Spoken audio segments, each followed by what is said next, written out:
Masqueraders of Vegetations, which will be taken by Dr. Vijayalakshmi.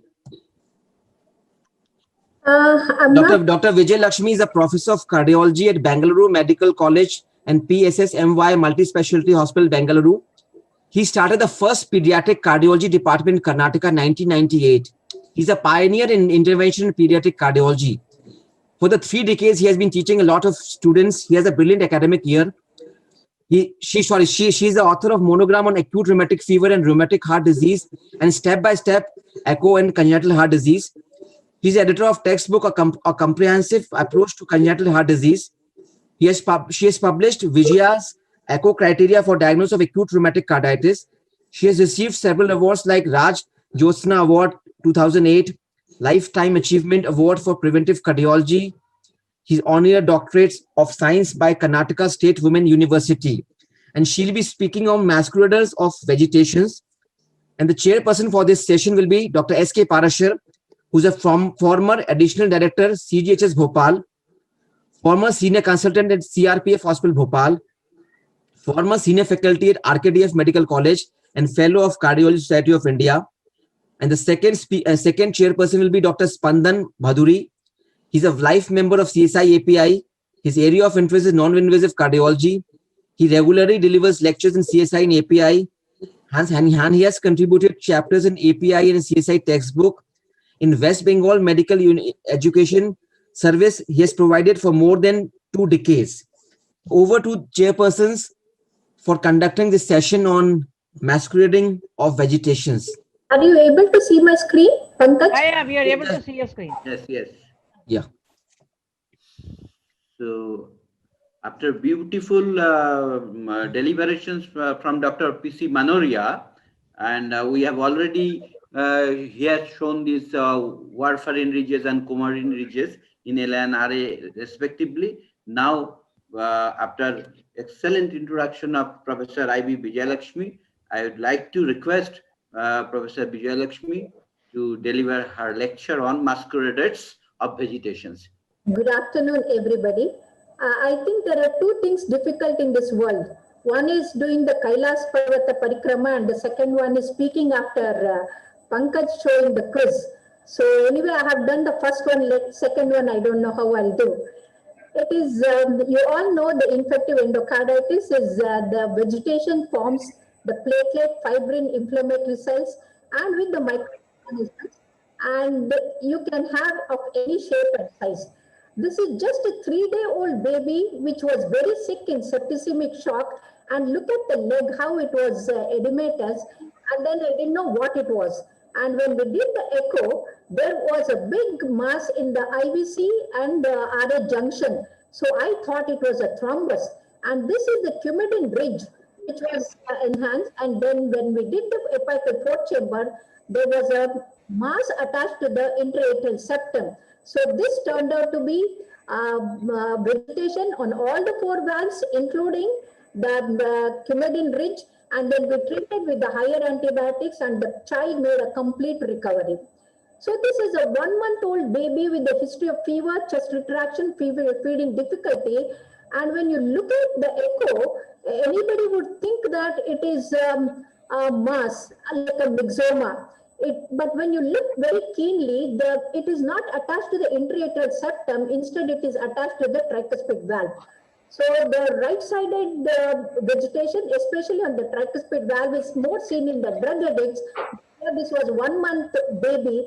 So we thought it is maybe because of the intervention that the child had a stormy neonatal period and was treated in the NICU with using the umbilical vein, and that the candida was grown, and then this was a fungal ball which was almost looking like a myxoma. So this is a 3-year-old child referred for the fitness for general surgery. And then the child looked very sick and had a low-grade fever, which was missed by nurse and everyone. And otherwise, it appeared normal except for a mild aortic regurgitation. And because of aortic regurgitation, when I looked, there was a bicuspid aortic valve with a mild AR. And look at the arch. There are multiple mobile vegetation in the arch. The arch vegetations are extremely rare, And you can see that these are mobile, and right from the ascending to the arch, the multiple vegetations are seen. So this happens whenever there is a bicuspid aortic valve and the SV prophylaxis is not taken care of in our country. This is a 5-year-old child who was treated for 1.5 months bronchopneumonia. When the child became very serious, the patient was referred to me. So it was a short murmur, and the patient, the small VS not explain why the child has got a congestive cardiac failure. There was a vegetation sitting on the VST trying to close it, and even then, the congestive cardiac failure is because of the huge vegetation, almost like a bunch of the valve causing the TS and the TR. And because of this TS, TR, there was a congestive cardiac failure, and because of the vegetation embolized into the lungs, the patient had a lung abscesses and also had a pyopericardium, and the pyopericardium with the fibrous bands was there. So pyopericardium, vegetations, and lung abscess, and all were causing the problem. So ultimately, despite the best of our treatment, we could not save this child, and hence making early diagnosis is very important. And you can see that SEC is there in the IVC, and the vegetation is also seen in the IVC, and this is how the right-sided infective endocarditis are extremely rare.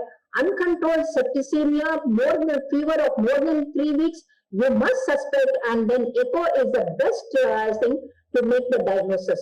This is a 9-year-old child who had a history of fever, and the S1 was muffled, PT was very loud, and it was a known case of VST, and the child had central cyanosis and clubbing.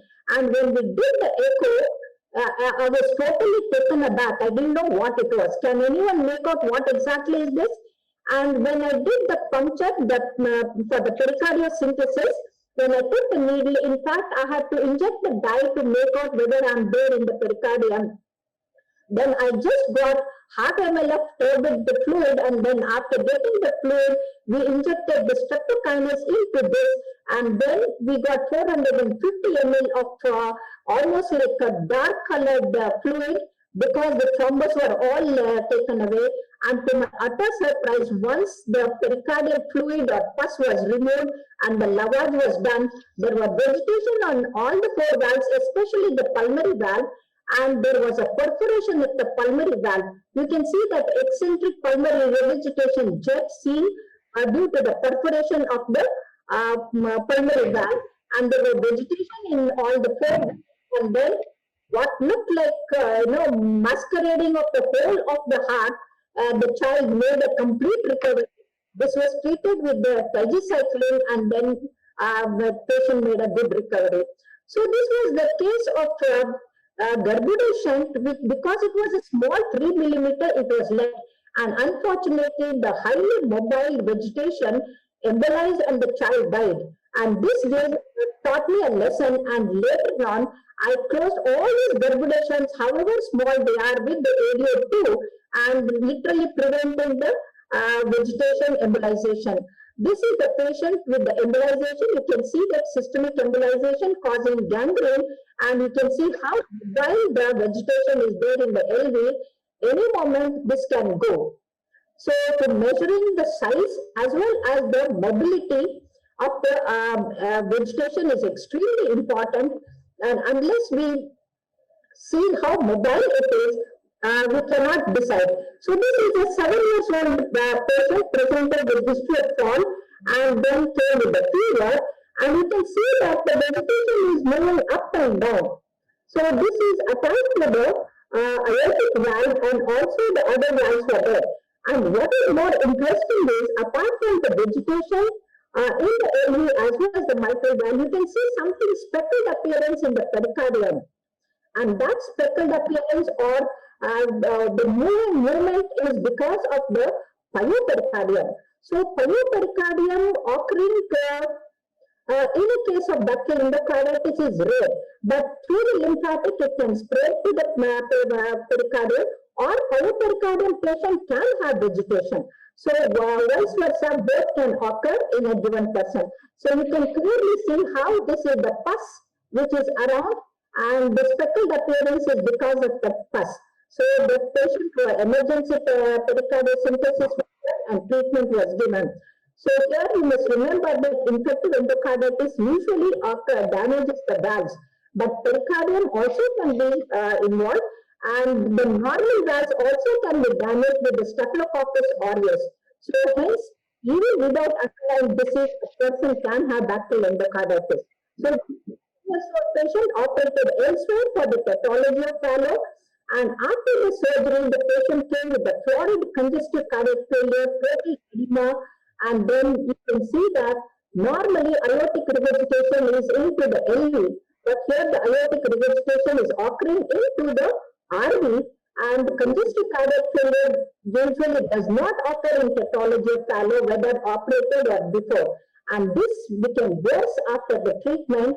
A huge vegetations occurred on the patch that was given for taking the aorta into the ventricle, and ultimately, despite the treatment, this child died, the 10-year-old child, because of the bacterial endocarditis. Hence, the echo and the bacterial endocarditis, it should be suspected when there is the fever going on in these patients. So this is a 28-year-old pregnant lady, no case of heart disease, and then she had fever for only 15 days, and I was shocked to see. And as the cystic masses are seen here, and I didn't know what exactly it was, the whole interventricular septum, and there were multiple cystic masses, and I have never seen anything like this before. Just bacterial endocarditis cases, they can have multiple abscesses, and the mortality is extremely high, and this patient we cannot save her. And hence, multiple abscesses around the IVC and around the aorta, all part of the bacterial endocarditis are saved. Unfortunately, we could not save her. So the vegetation occurring on the aortic valve, sometimes it mimics the fibroelastoma, but you must see that the vegetations that you see here are attached to the valve, and then they are mobile, and whatever you see in the 3D, 4D echo, the same thing can be seen in the postmortem or after the surgery. The thymus and fungus and the vegetations are very difficult to distinguish despite the 4D echo or whatever it is, and we have to take a clinical trial of fever, pallor, and clubbing should be looked for. So any anomalies that we can see, the vegetations can be single or they can be multiple, they can be involved into multiple valve leaflets and extension to the extravalvular structures. And I have seen in the patients where the patients, the quadrature, aneurysms, abscess, fistula, all can occur with the bacterial endocarditis. So remember, larger the vegetation, the more chances of they going for the embolization. So intracardiac device can also get infected, whether the catheters or the valves, artificial valves, and here the thrombus versus the vegetation has to be distinguished, and that can be done only with the history of the fever and the microscopic hematuria and the splenomegaly. And many times the myxomas, the myxomatous valve, ruptured chordae, and degenerative thickening, and all these things can be, limbar sacs also can mimic like a vegetation, and one has to be very careful in making the perfect diagnosis. And to conclude, friends, echocardiography is of a paramount importance in detecting the infective endocarditis. Many greater cardiac complications can be detected, that appropriate management strategies can literally save the patient from the jaws of the death. If goal is to save every single life, young and old, then echo is a must to make the diagnosis of masquerading vegetations, which can cause havoc with the stroke or embolization or anything. So these are the two masters. One is the Bob Anderson, and this is Richard Lampra, under whom I was trained. And both of them they did from autopsy. But remember, friends, echo can prevent autopsy, and then save the precious lives. Thank you very much for your kind and the patient hearing. Thank you.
Insights from the world's best medical minds.